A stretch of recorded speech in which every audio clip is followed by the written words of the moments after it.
Good morning.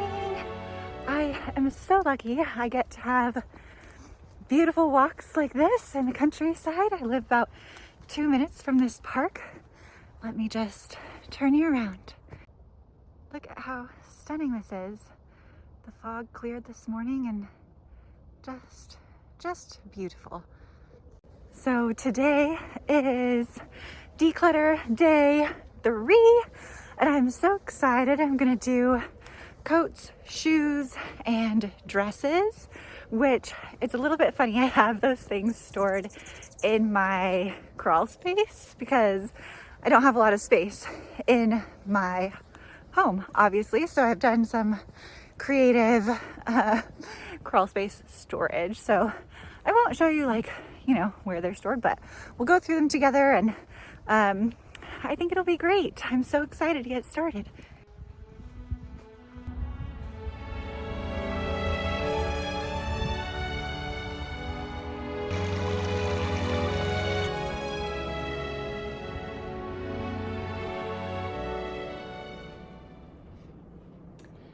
Okay, I am here with my pile of coats.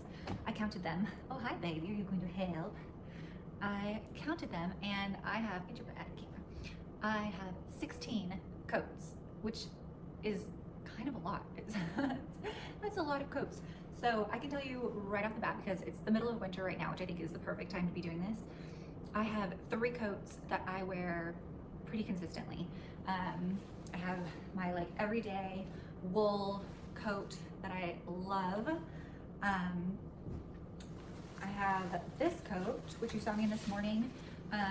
It's great for going on walks. It has this it's actually a pretty funny hood, but it's almost like a bonnet hood with a little rain cover. We get a lot of rain in Oregon, and it's lightweight, so I can wear lots of layers under it to make it warmer. No layers under it if I'm at the beach, just need wind. This is a great coat. And then my more formal coat. I love this. It's Donna Karen. Need to take a cat hair roller to it, but it's long, it's lovely, it's black, it's simple, it's perfect for every slightly more formal, but I also wear it just headed to church, and I'll even wear it to the grocery store sometimes because I just love it.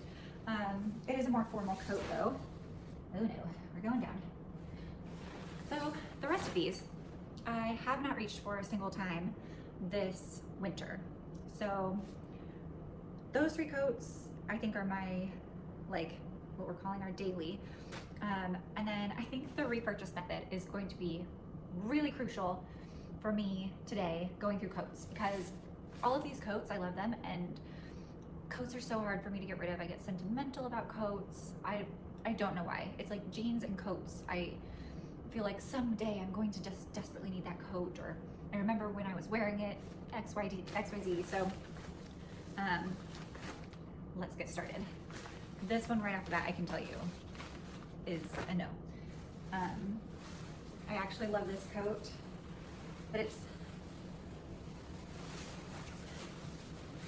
really puffy. The arms are just a little bit too short.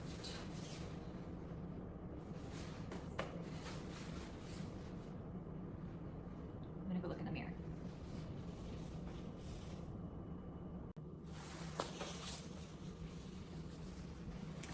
Okay, we're doing good. I think 2 coats down. Our nose.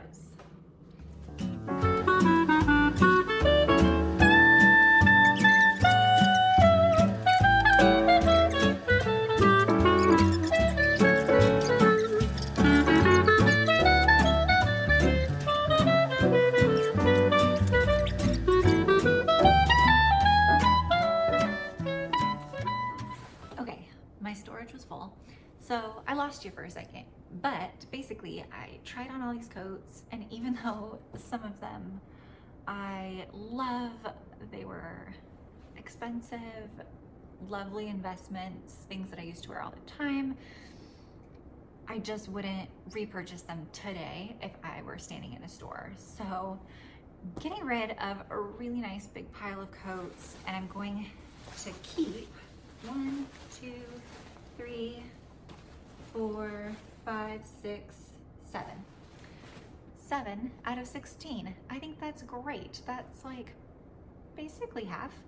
Um, so yeah, that will be wonderful. That lightens my load. And I'm going to find a place to like sell these or rehome them to somebody who will love them as much as I did. Okay, time for dresses.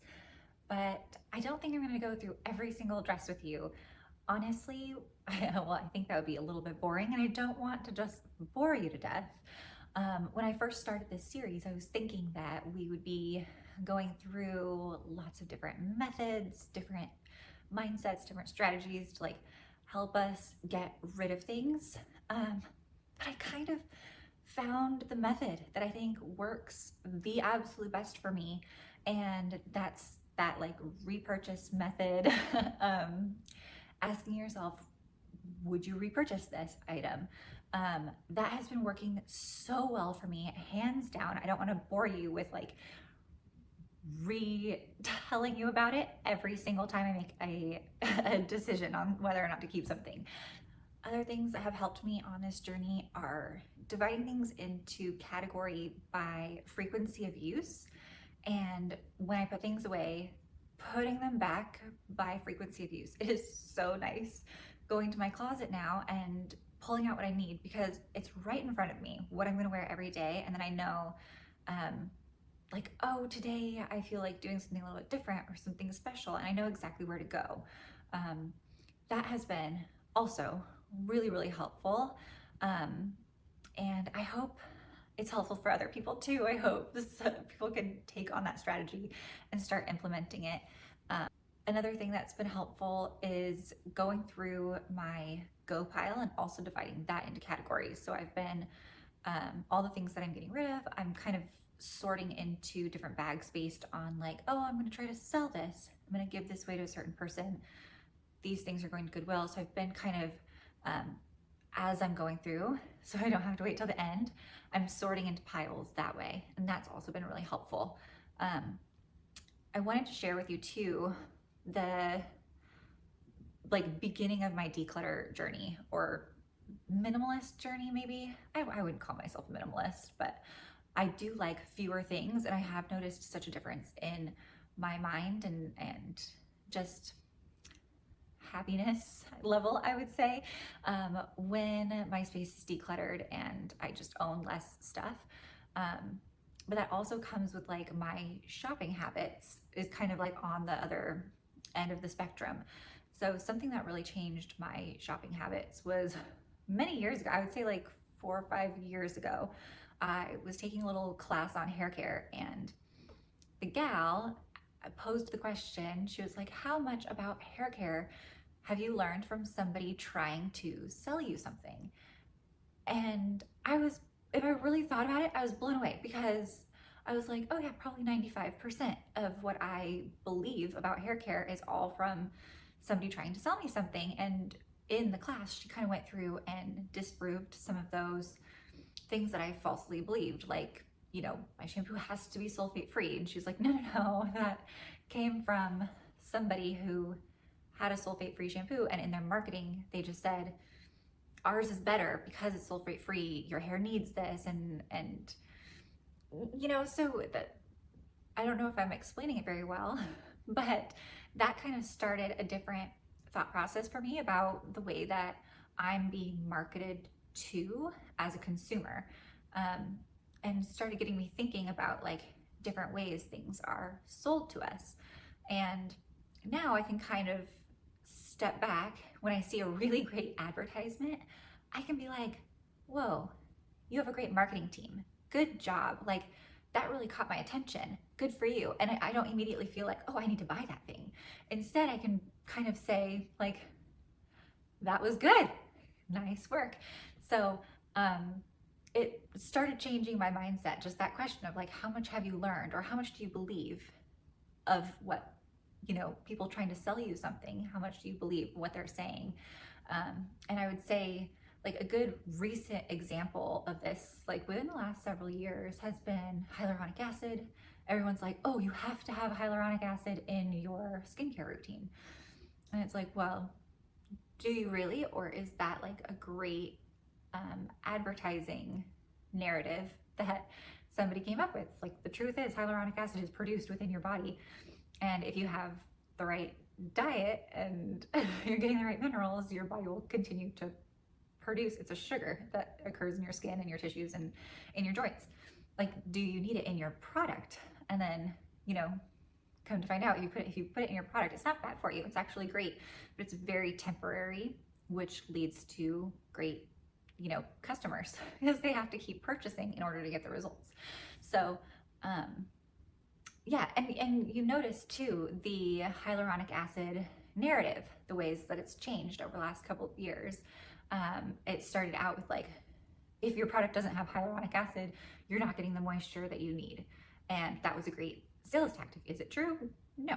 But people really got onto that train. And so then everybody put hyaluronic acid in their products and they were sold. And then the narrative changed a little bit to like, some people's hyaluronic acid, the molecule is too big.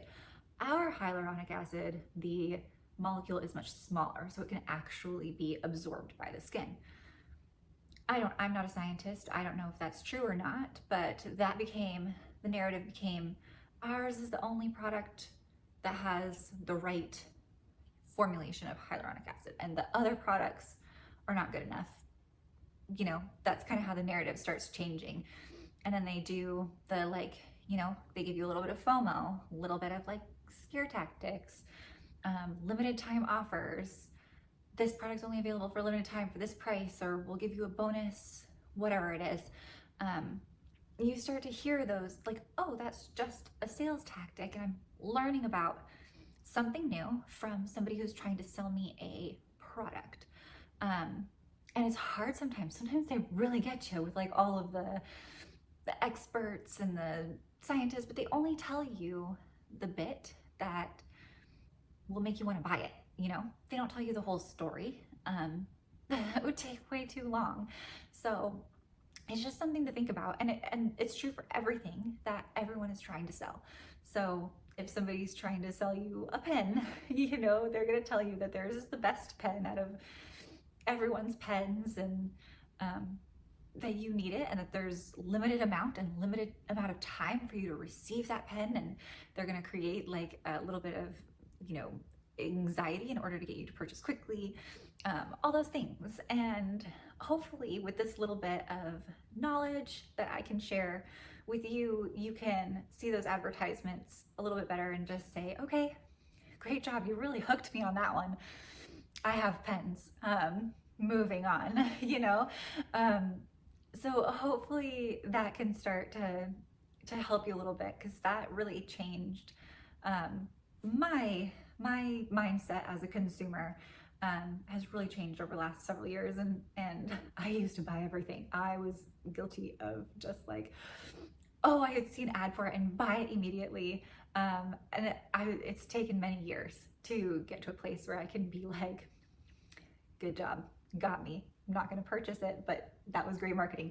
So, and I'm not saying that anybody's selling bad things, or that it's like that anybody's being, greedy or yucky about like selling you a product that's bad and using tactics to do that. I'm not saying that at all.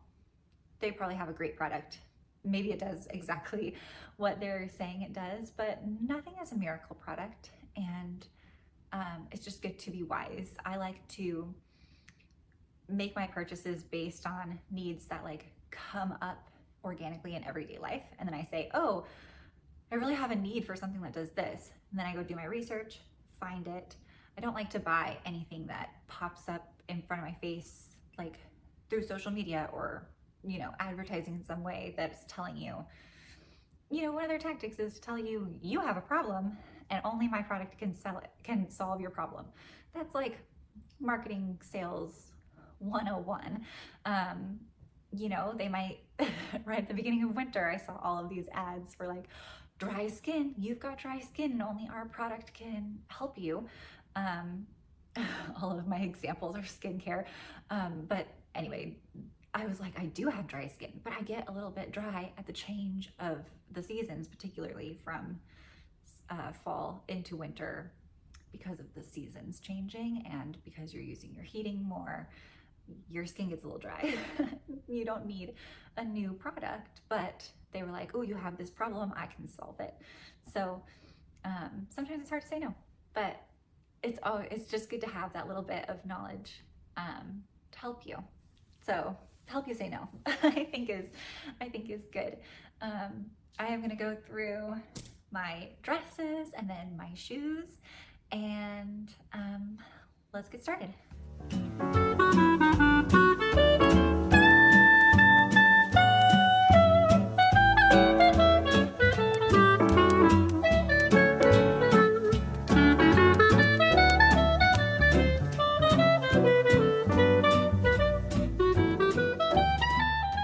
Update, I was pretty good on the shoe front. I'm getting rid of 3 pairs, which I know isn't a lot, but I keep my shoes pretty dialed in. And then for dresses, I got rid of 6 dresses, which I think is great. It's a little easier to go through your dresses when you're wearing them. So I'm gonna go through them again this summer, because it was just hard to picture myself in them because it's the middle of winter and I haven't been wearing dresses. So I'm just gonna do those another time. But getting rid of 6 straight off the bat, I think was great because they just weren't my style anymore.